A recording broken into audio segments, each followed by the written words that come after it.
This is Kentucky Afield Radio. This is Ron Rohde, Kentucky Afield's first host back in 1953. Now, I'm proud to present Charlie Baglan. Me personally, I don't know of any better way to build and bond with others, and that's what we do in this program. And this program is the Becoming an Outdoors Woman program to let women better appreciate wildlife and outdoor recreation, from hunting, fishing, fly tying, gun safety to edible plants. We go inside outdoors this week to find out more about why women eat it up. It's all next on Kentucky Afield Radio. Hip's a hip word. Hip-hop music. This cat is really hip, says 70s star Sammy Davis Jr. But for migratory bird hunters, HIP is the law. HIP stands for Harvest Information Program. To hunt birds like doves or geese, you must complete the HIP survey first to help officials better estimate game bird populations. Go to the My Profile page at the Kentucky Fish and Wildlife website. You just need 5 minutes. Hip hip hooray. fw.ky.gov. Maybe I won't, but I could. Maybe. Yes, I won't. Well, on second thought, Yeah. No. yes. Arguing with yourself about life jackets? Well, the answer is yes. The answer has always been yes. What the heck? Yes. Could be you've just been lucky till now. Yes. This boating season, Kentucky conservation officers remind you, your life jackets got your back. This is Charlie Baglan on Kentucky Afield Radio. You have to admire anyone who was born with it, who has a God-given, innate ability for sports, for art, for singing. We know those people. And if they're not a natural at doing whatever it is, at least they got steered toward it from a very early age. And the same is true for hunting, for fishing, archery, your ability to rough it in the outdoors. These are skills that men and boys in the family are expected to know instinctively. We don't, but that's the expectation. And women and girls were simply encouraged to seek interest elsewhere. It's our treehouse. Women aren't really allowed in. We've all seen it. And consequently, there is a great divide that is more and more beginning to vanish thanks to programs like we're talking about today, the Becoming an Outdoors Woman program. And the coordinator is Beth Minch. Hi, Charlie. How are you? 20 years. Correct. January of 95 was our first workshop. Were you part of it then? I was there as a participant because I was just starting with Fish and Wildlife at that time. And the Department of Fish and Wildlife, that was like the government agency that sponsored Yes. the Outdoor Woman program. Correct. It started in 91 in Wisconsin, and then it was picked up by different departments across the U.S. In fact, there's 40 different states that are involved now, Kentucky being one of those. Kentucky was one of the early ones. If it started in 91, Kentucky got in 95. Yes. So we were one of the early ones. We were. We started in 94, but then started with our first event in 95. Why was it developed to begin with? The program was established by a group with the University of Wisconsin to encourage and help to allow women to learn about outdoor activities in a non-intimidating environment and be able to provide those instructors and those courses to where they can see that getting outside of their comfort level is a good thing to once in a while do. Did you say non-intimidating? Non-intimidating, because sometimes there's a little bit of a challenge when you go to a range or to a lake with other individuals, not saying your spouse or boyfriend or male gender, but even with other individuals of like mind. I think that a lot of times that in an individual's mind, it's that the male gender knows how to hunt and fish without anyone showing. Right, we were just born innately knowing how to do it, and which is not the case at all. No, that's the thought process, and we want to help break down that barrier for women to understand that everybody's got to learn how to participate in the outdoors. 2015 marks the 20th anniversary of the Becoming an Outdoors Woman program in Kentucky. It teaches women about outdoor skills, Christine Thomas. I think she was at Wisconsin or Minnesota. She's with Wisconsin. She determined that women prefer to learn outdoor skills in what she calls a non-competitive atmosphere, a non-threatening environment. And it's a shame that we have to use those words, non-threatening. I'm kind of pulling away from those in the sense that I said non-intimidating. So I think that it just becomes, you feel like that there may be some encroachment on someone's turf. Yeah. And that may just be a stereotype that some individuals display. Not all individuals. Definitely not the hunters and the anglers of Kentucky. No, certainly not. No, it's a man's world. And honestly, it is. It's a guy's world out there for some things. It's a stereotype. It's a woman's world for some things. However, women are now growing to be the largest number of participants in the outdoor activities. So we're encouraging that by showing them there's a location that they can go to and find more about the outdoors. Nature belongs to everybody. Absolutely. I don't care if you're black, white, green. Nature's everybody's. Absolutely. Yet, it is extraordinarily male-dominated. I think the Becoming an Outdoor Woman program is out to change that a little bit. We are, and with the 20 years that we have Kentucky backing that, then we have broken down those barriers, I believe, from the workshops that we see. We see all ranges, all races, but we also see all gender.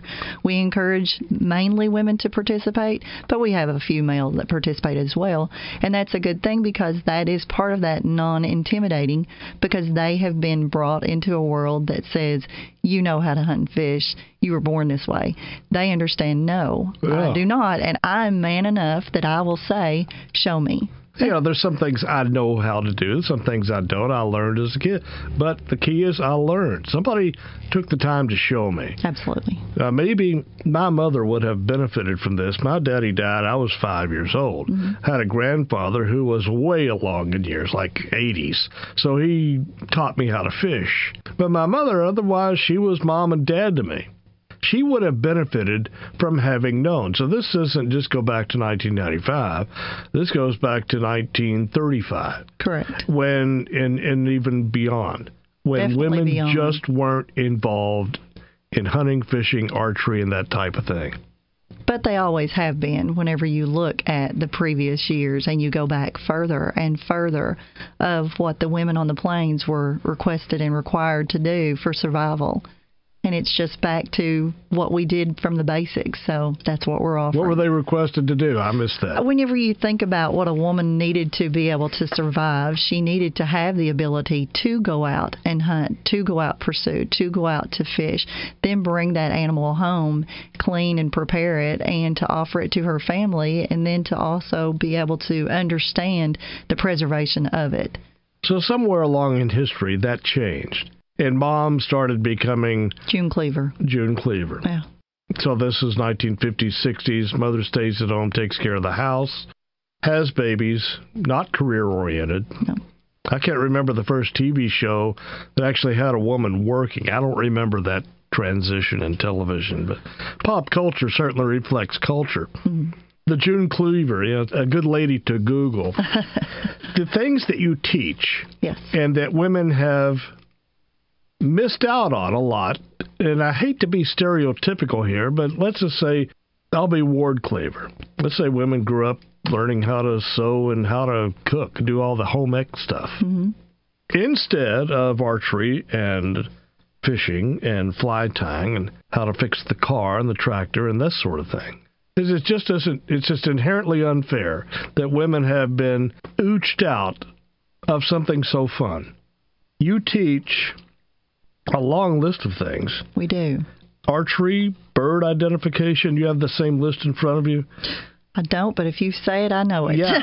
I see fishing, fly tying, hunting in Kentucky. Is that very much like hunter education? Well, we go from the safety portions of classes with offering different types of firearm classes from black powder, pistol, rifle, shotgun, and do those basics. But then the hunting portion, we will go specific into the animal. We have done small game and, of course, deer, turkey, elk, bear, any that can be offered. And we've moved on even from that in offering these weekend adventures to helping the participants get into the field with what's called a beyond bow, where you actually take the individual out to participate in the activity that they have learned about, the hunting. Let's clarify. When you say bow, we're not talking about a bow and arrow. No, I'm sorry. BOW stands for Becoming an Outdoors Woman. Correct. Okay, so beyond bow would mean that we would take those individuals and enhance what we have done at a basic event, what we have done with learning just the foundation, but to move on and start participating out in the field or on the water. It's the real stuff. We got to get to a break. The music is playing. Stay with us. This is Kentucky Afield Radio.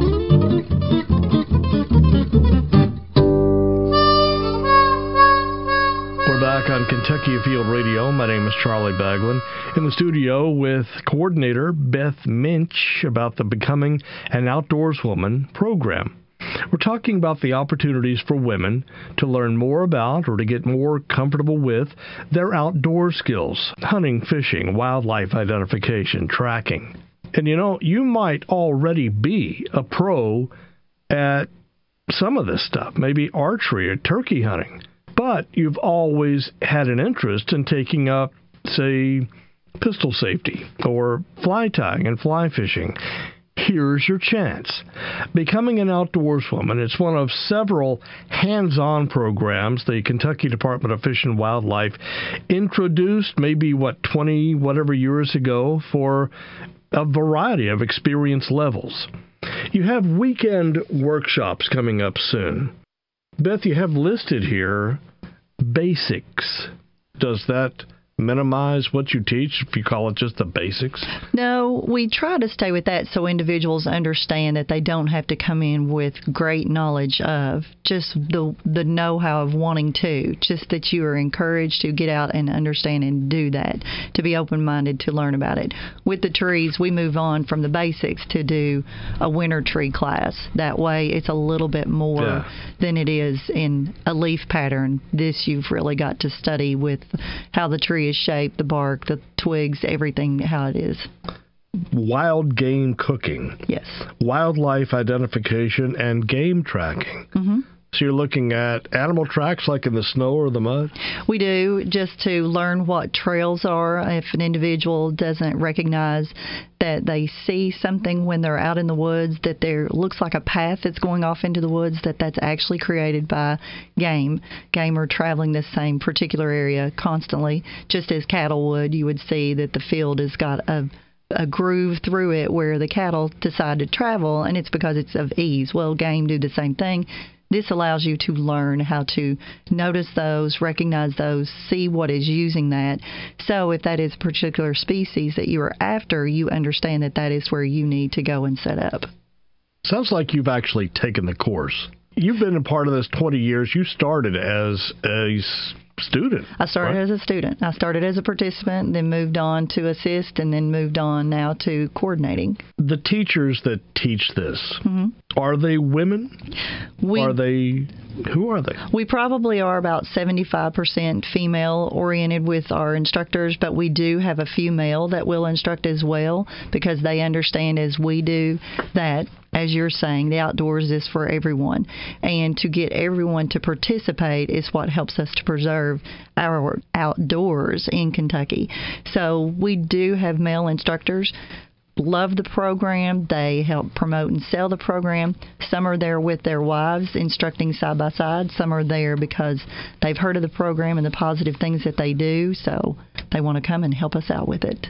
Sewing is for everybody. Boxing is for everybody. I made notes before you came, Beth. Okay. Portraiture painting is for everybody. Well, what are you talking about? No, it isn't.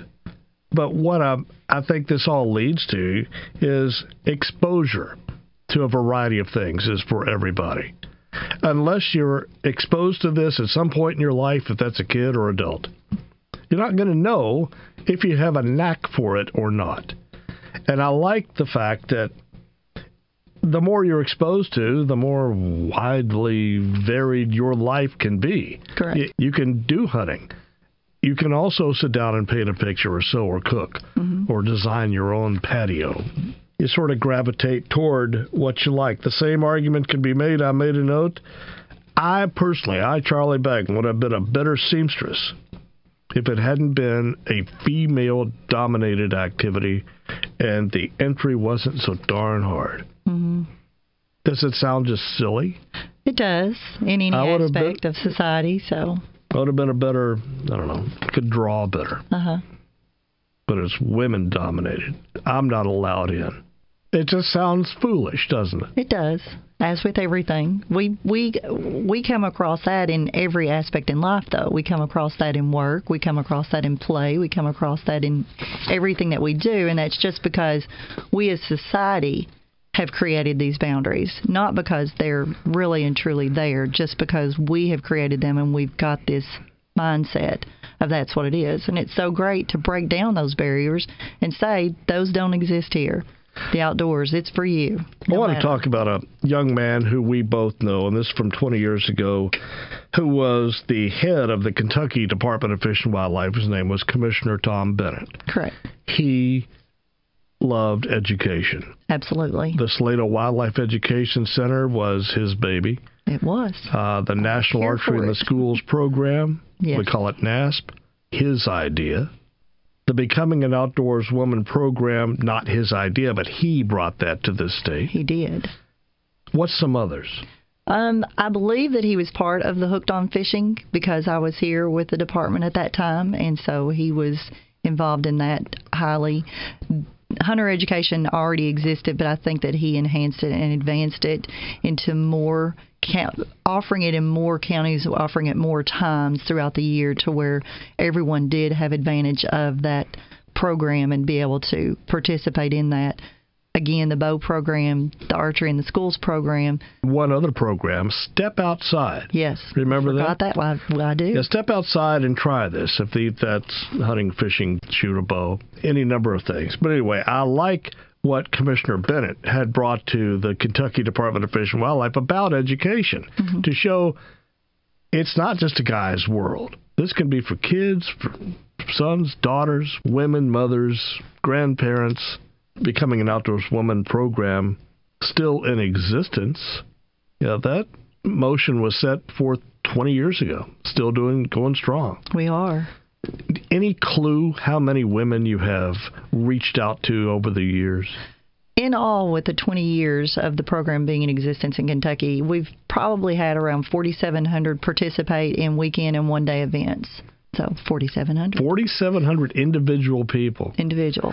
So I know you get a lot of repeat faces at these programs. We do, and that's a wonderful thing. They come back, tell us how much they enjoy the program, and bring friends and family with them. So that's a definite show of it was a good time for them, and that they're taking away what we're hoping people will take away. Well, in fairness, you can't learn it all in one weekend or one workshop. No, not all Kentucky has to offer. Let me count these. 1, 2, 3, 4, 5, 6, 7, 8, 9, 10, 11, 12. And I also made a note here about backpacking. Did you know that I used to help with the Outdoor Woman program? This is probably 95, 96, teaching backpacking. I wasn't aware of what you taught in, but I knew you were there. You never took my class. I didn't, but I only went once as a participant, and then I became an assistant, so I was pretty busy. So if you have a dozen learning opportunities, does that sound right that you can go and learn any of 12? How many really can you do in a Saturday or a weekend event? Well, we have a weekend event coming up in September, and it's typically our largest one. It's located at the 4-H Leadership Center on Lake Cumberland. It'll be the third weekend in September. It's September 18th, 19th, and 20th, but we're taking registration for that now. That particular event has 30 different classes that you can participate in. Really? However, you're there Friday through Sunday, so the opportunity is available to you to pick 4 out of the 30 that you want to participate in. But we have events lined up for November at Jenny Wiley and then another one in January at Ken Lake. So more opportunities for you to come and participate. So let's say you do all 3. Of these 4 weekends? Oh, 3 coming up, yes. If you do 3 and you have 4 you can do, you still only do 12. Correct, and we had 2 previously. We had another in January and we had another in April. But that's why we hope that this will help encourage participants to continue to come back because we offer an array of different things to get involved in. And then also, if you are that interested in, that encouraged in, you enjoyed yourself that much, that you take that step further and you start participating in the actual outdoor activities on your own or with a mentor. So let's say my wife wanted to take up rifle use and safety or the basics of hunting. Mm-hmm. Because you have that time, she could take that a step further herself or maybe through one of your workshops to actually go out and hunt a deer in November. Absolutely. Is that how it works? We encourage that. Want that.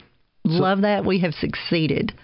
So this is the beyond bow, B-O-W aspect of becoming an outdoors woman. Well, I have individuals who will participate in a weekend event, and they'll take basic fishing, and then the next session they'll sign up for the fishing that actually goes out on the water to where they are baiting their own hook, they are taking the fish off, they are taking the fish home, they are cleaning the fish. Because in the basic class, they learn the safety, they learn the step-by-step foundation to start that process, and then in the second class of the fishing on the water, we take them to actually complete what they've learned.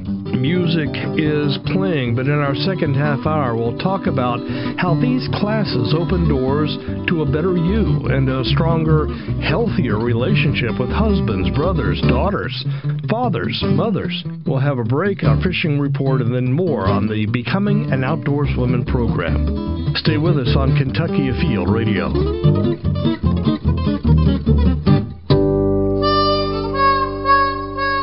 Charlie Baglan back here on Kentucky Afield Radio. I know I'm guilty of it. I guess we all are, especially as kids. We want to protect our turf. So if someone says, hey, can I try that? We purposely try to make it difficult. That is not the case with the Becoming an Outdoors Woman program. When women go to learn about the outdoors, be that hunting, fishing, pistol safety, boating, hunting safety, you name it, wildlife identification, that attitude is not present here. It's fun, it's welcoming, like minds who like learning and going home better for it. If you would like to hear this show again, or you'd like to share it with a friend, email the link or put it on Facebook. Go to YouTube, put in Kentucky Afield Radio, and you will find the link right there. Easy as that. It is time now for our fishing report. This is Jeff Crosby with the Central Fisheries District Fishing Report. Black bass are being caught on many of our district lakes, such as Taylorsville, Harrington, Gist Creek, as well as Beaver Lake and Elmer Davis during early morning hours and late evening hours using buzz baits, poppers, or floating jerk baits. Additionally, bass are being caught on crankbait, tube jigs, or swim jigs when fished on offshore main lake points. And finally, fishing soft plastic baits along shoreline cover during nighttime hours are also producing a few fish. At Taylorsville, blue cats are being caught using cut shad, 6 to 12 feet of water. Concentrate your efforts on main lake, river, channel edges. So grab a pole and enjoy some great summertime fishing. Hope to see you on the water. In western Kentucky, down at Kentucky and Barkley Lakes, it's a good times to look for them white bass and yellow bass out on the main river channels, main lake points, those humps out there. It's a good time to catch the yellow bass and the white bass using jigs, fishing vertically, or maybe a small spoon. I like the steel shads, or maybe a half-ounce inline spinner. Crappie, they're out deep also. Just maybe try trolling some small crankbaits out on the main lake points and ledges. Blue cats is also a big thing this time of year with a lot of current going through the lake because the water's falling. Looking out on the river channel, that 35 to 55 foot of water, fishing with live minnows, cut baits, or night crawlers for the blue cats. And then in their tailwaters, you've always got the striped bass, white bass, and hybrid striped bass, and blue catfish down in West Kentucky. This is Paul Reister. I hope you find a good day to go fishing. This is Rob Roll in Northwestern Fishery District with an update on fishing in our area. Our two main reservoirs, Nolan River Lake and Rough River Lake, are both at summer pool, holding steady, and surface temperatures are in the mid to upper 80s, which has cooled down a little bit from a couple of weeks ago. Crappie angling's actually been really good over the last week or so. Anglers are picking up several nice 11, 12-inch crappie, fishing 10 to 15 feet over the top of brush piles, especially at No Lynn Lake. Catfish angling's also been good at both lakes, fishing 10 feet deep on some of the steeper rocky banks. Our Finns Lakes were stocked last week with channel catfish in Owensboro, Madisonville, and Litchfield, and anglers have been catching several of those. Please remember, be safe on the water. Always wear your life jackets. Thank you. Kentucky Afield Radio, the Becoming an Outdoorswoman program, still 20 years later, becoming quite the hit with women. More after the break. Did you grab the mayonnaise? We've got to meet Bob and Cindy at the little store to buy some lunch stuff. Where's John? Oh, he said he left something in his room. He's coming. Did you grab the mayonnaise? What do you think? Ham, chips? I put that mustard we like in the cooler. Did you grab the mayonnaise? Oh, here he comes. Good. He grabbed his life jacket. I should have remembered that. Did you grab the mayonnaise? Cupcakes. I want those yellow cupcakes. Tell your phone. Boaters are busy, on and off the water. That's why Kentucky conservation officers remind you, your life jacket's got your back. Hip's a hip word. Hip-hop music. This cat is really hip, says 70s star Sammy Davis Jr. But for migratory bird hunters, HIP is the law. HIP stands for Harvest Information Program. To hunt birds like doves or geese, you must complete the HIP survey first to help officials better estimate game bird populations. Go to the My Profile page at the Kentucky Fish and Wildlife website. You just need 5 minutes. Hip hip hooray. fw.ky.gov. We're back into our second half hour on Kentucky Afield Radio. This is Charlie Baglan. It's been around for 20 years this year. The Becoming an Outdoorswoman program is a welcoming opportunity for girls 18 years of age and up to learn about the outdoors. However advanced or however basic you need the class to be. Fly tying, edible plants, canoeing, hunting. Coordinator Beth Minch is here in the studio with me, and she has all the details. What do you have coming up in the September workshop? At this particular workshop, as you had said, there are several basics. We have basic black powder, rifle, shotgun, pistol. Then we have advanced rifle and pistol, as well as advanced archery and basic archery too. Basic fishing, advanced fishing, fly tie fishing. Then we also are offering classes in deer hunting, small game hunting, trapping basics, what you do after the game is taken. We've got a couple of cooking classes. One is called Crock and Load, which you're going to learn about using your crock pot with your game that you bring home, preserving your game after the take. This is a canning class that we're going to show with different types of canning processes that can take place with the meat that you harvest. We also are offering some classes that involve using materials after you're out of the field, your spent shells, your fly ties that are no longer really good enough to put into the water, or even bobbers for that matter. They're going to show you things that you can recycle and make from those things. Then also the wildlife identification. So you think you saw what, and we're going to explain as to what that really might have been that you saw just by the basis of where you saw it, what time of year you saw it, what color, what shape, what size, just to help you understand a little bit more of what that is. So you apply a lot of logic and reasoning. A lot of things women already know. Pretty much. We just want to help enhance that. That's a lot of what this is. It's a lot of skills that people already know. You have that given instinct to know how to do a lot of these things. We're just encouraging and enhancing that and bringing it out a little bit more to show you that it is for you to use, for you to take advantage of, and for you to get out into the woods or the water, as Tim says, and enjoy yourself. I can see as a lot of women could use this to their advantage. They can. They go home to talk to their husbands now. And husband's sitting there telling us about some 20-pound fish that he caught. She says, "You're really using 4-pound test line. I know you didn't catch a 20-pound fish." I can see that now because the men, in their invention of stories, in their recounting of their day afield, are going to have to be a little more cautious on what they say.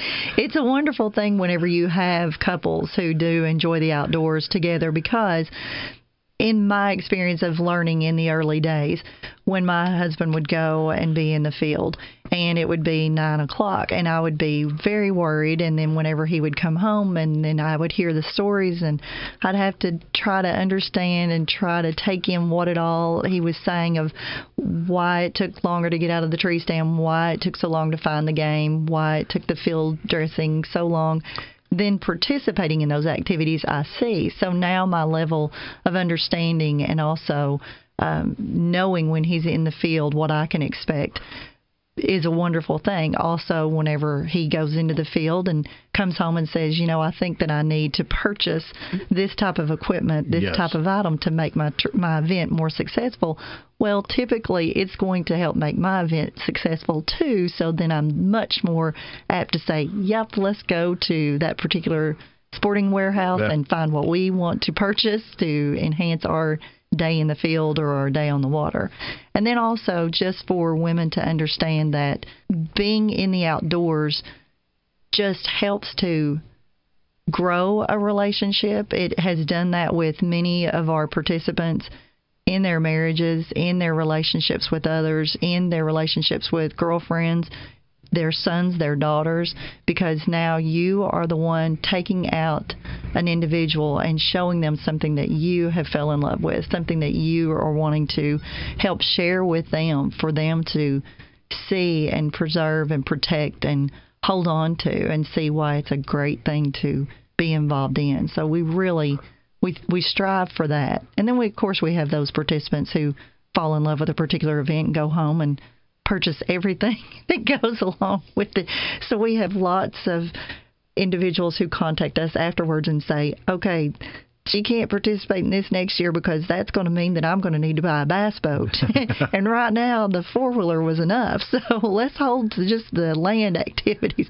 But it's a fun way to share someone's life, because the outdoors, me personally, I don't know of any better way to build and bond with others, and that's what we do in this program. So you and your husband, I'm guessing 20 years of marriage. How long have you been married now? We've been married for 16 years. 16 years? Yes.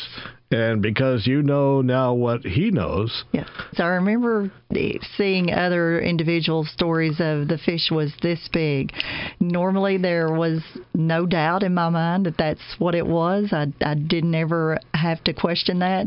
Now, whenever individuals tell me they took a 32-pound turkey, I know what the record turkey is. The 32-pound turkey, I got to kind of question you about. Yeah. So. There's a commercial we air on this show, Kentucky fishing, it'll make a liar out of you. Fishing's fun and fudging a little if you need to. I see that with every aspect of the outdoors. And what people say they saw, what they took, all those wonderful things. But they're wonderful stories, and if that's what they want to share with you, that's okay. Yeah, with fishing, there's always a bigger fish out there. No matter what you've caught, there's always a bigger one out there. Absolutely. It's called the one that got away. So, well, we have more to talk about with the Becoming an Outdoors Woman program. We started the program by saying boys and men are born with this knowledge of how to survive in the woods, and we don't have that. I don't. I had to learn everything I know. But kids today, you have to learn this stuff. Because if you're busy going to swim class and playing soccer and doing band and whatever else you're doing, how are you supposed to learn it? So my mother would have benefited. I would have benefited. My sisters could have benefited from all this. But it's been just mostly a man's world all these years. I think that's another one of the programs that the Department of Fish and Wildlife offers is the conservation education in the schools. That's a wonderful program that exposes young minds to the outdoors of hunting and fishing, and then whatever else Kentucky has to offer that the department backs and supports. You know, if the Outdoors Woman program is successful, women are going to know more than men. Simply because boys are busy. Are you baiting me? No, guys are busy too. It's a busy world out there. It's not 1950 anymore. Right. And we're all on the line. We're doing stuff on the internet and on our phones and Facebook and Twitter and social media. It's easy to watch a video that'll show you how to do particular things, but the only true learning is hands-on. So that's what we're offering. have women just grown up accepting the fact that, okay, maybe I'm not supposed to fish, or maybe I'm not supposed to turkey hunt, or I'm not supposed to know much about a shotgun? Have you been at peace with this? Oh, gosh, yeah. I'm definitely at peace that that's not what women feel and or think anymore. I think that's what people may think that a woman thinks. But from our participation, from when a woman gets out of her car and shows up at that registration table and she smiles and says, I've never done anything like this, there is no intimidation from that point on. She is showing me that she is there, and she's there to have an open mind and to learn and to show me that she knows that she has the ability to do it. So we don't ever have any of that. I would liken it maybe to a guy taking jazzercise class or a yoga class. Mm-hmm. Not typically where you're going to find one, but if they're interested in it, have at it. Correct. I'm glad that women come to this. I hope that it's reflecting in more hunting and fishing licenses sold to women. It does. More, shall we say, backpacks and outdoor attire and apparel designed for women. Mm-hmm. Instead of you having to go out and say, well, it's a guy's world, I got to fit into a guy's size here. Used to, I would purchase my attire from the youth department because that's where you would find things to fit. No more. A lot of the times the women's section is just as big, if not bigger, than the men's. Nice. It's a great thing. A woman's touch on the outdoors is a great thing. It is. Don't really necessarily need all the pink in the outdoors because it really doesn't do anything for you in the field, but... Is there such a thing as blaze pink? I have seen pink on a lot. So. Have you seen pink on a lot? On a lot. There's a fuchsia pink and a baby pink and lots of pink on a lot of the outdoor. And that, I feel like, is a stereotype. I know what the market drive is there, but I hope that most people understand when you see that, even if I'm the one that's wearing it, it's not because I'm just trying to be in style or having the latest of camo since it became popular a few years ago. It's my actual attire to be in the woods because that's what fits, that's what's comfortable, that's what's made for me. Color doesn't enter into it. It doesn't, other than it just kind of is funny. You have to be camouflaged to be camouflaged. You do. Pink, unless you're in a flock of flamingos, isn't going to help you. No, blaze orange. That's what's going to help you. So. Beth Minch is with me today, and you can tell she loves the Becoming an Outdoorswoman program. Back with our final few, and we'll tell you more about the 3 weekend workshops that she has scheduled, celebrating 20 years now in Kentucky. My name's Charlie Baglan. You're listening to Kentucky Afield Radio.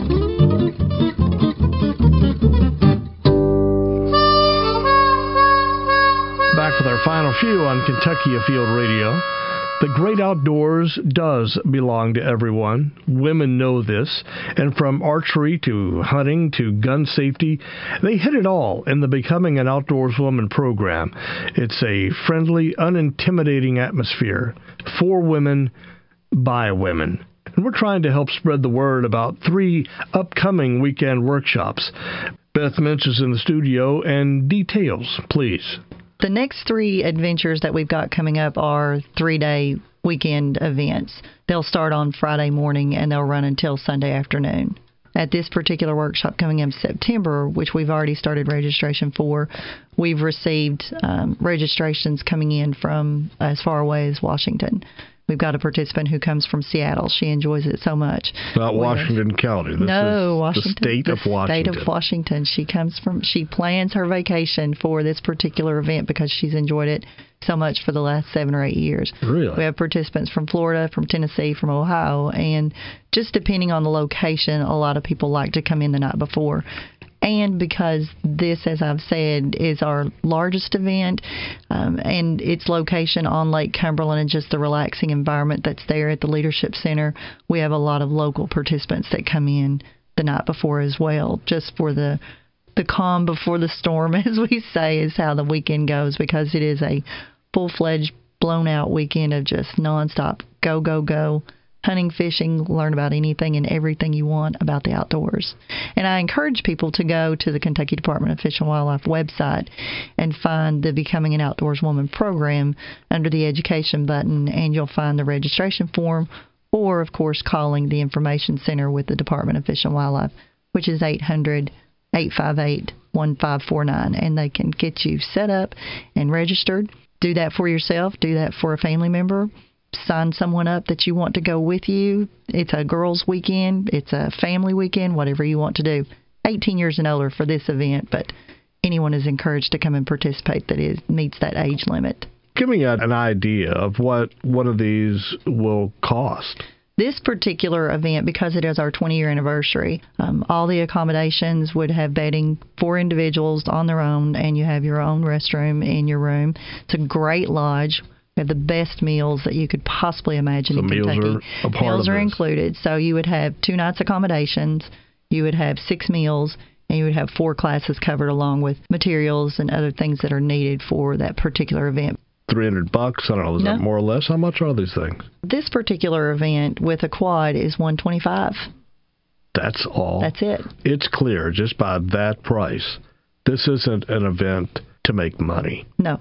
Not at all. This is about education and broadening the experiences for a lot of women out there that maybe missed out growing up. Especially this particular event, because we are celebrating our 20-year anniversary. This is a reduced rate at this particular workshop. A standard event is around $250, being that you would be in just a double room, 6 meals, 4 events, 2 overnight at a lodge, staying at a state park typically. But with this particular setup, it being our 20-year, we wanted to hopefully open up the door to a lot more first-timers and also encourage them to bring friends and family so everyone sees that it is just an incredible weekend, an incredible experience to really restore and refresh you in what the outdoors has to offer here in Kentucky. You got support from the people who make it happen. Whoever would teach whatever, they're out there on their own time. Our instructors are amazing individuals and provide this service to us, as we said, Friday through Sunday, at no income to them. Are there any expectations beyond this that if I do this and I come and I have all these accommodations and meals, and is the next step going to be next time I'm going to be out in the woods and I have to hunt my own food and catch my own fish to eat? I do have to pitch my own tent, and I do have to live off the land for the next class. Does it ever get that far? We have offered to where individuals can participate in that manner. That's completely up to the individual if they want to move to that step. But there will always, as long as I'm able to say this, there will always be a roof over their head to be able to participate and a meal prepared by someone else and someone to be there to help you understand and get through whatever the situation is that's put in front of you. A personal story, maybe, of successes that you have seen among women who have come, mother-daughter duos? This event is an empowering event. We are constantly about encouraging and supporting one another. As we said, it's not intimidating. We aren't competing. We're not trying to see who can do the best, who can shoot the straightest, who can put the arrow into the bullseye. It's about knowing and feeling confident enough to attempt to participate in that particular activity. And in the past, we had a story of an individual who had participated, and the next year when she came back, she had told us that she had been in a relationship that was not good for her physically or mentally. And when she left our event the next week, she had the power to go away from that relationship. And it's because she said she knew then that she had the ability herself, because she had found that empowerment from the Becoming an Outdoors Woman workshop, that she could do something on her own. And she had enough in herself that she could make a move, and she made the move. So that's one that we really like. Confidence. You have a 20-year anniversary video If it's out there on YouTube, Becoming Outdoor Woman, I guess Kentucky. Yeah, but you know what? Check out all the other ones because they're great programs with the other states. Yeah. So it's been a great program. I am thrilled to have been around that program for all these years. I'm glad to see it still going strong. We appreciate the support that we get from Kentucky Afield Radio. It's just a wonderful entity, and get out there and tell people about the outdoors. Last question. Do you text and drive? No, not at all. I have the ability to talk on my phone, and that's what I do. All right, Beth. Thanks a million for coming by. Great. Thanks, Charlie. It has been an enlightening show. I've learned a lot. We are about out of time. If you'll give me 5 minutes, I'll put up that 20-year anniversary video on Facebook so you don't have to go digging around for it on YouTube. You may see faces you know. And the link that you can find out more and get all registered and learn more about it, I'll put that on our Facebook page too. Just go to Facebook and search Kentucky Afield Radio. Be sure to put the radio in there. It'll come up TV. Meanwhile, we are out of time. This is Charlie Baglan inviting you to join us in a week, and we'll go inside outdoors again, right here on Kentucky Afield Radio.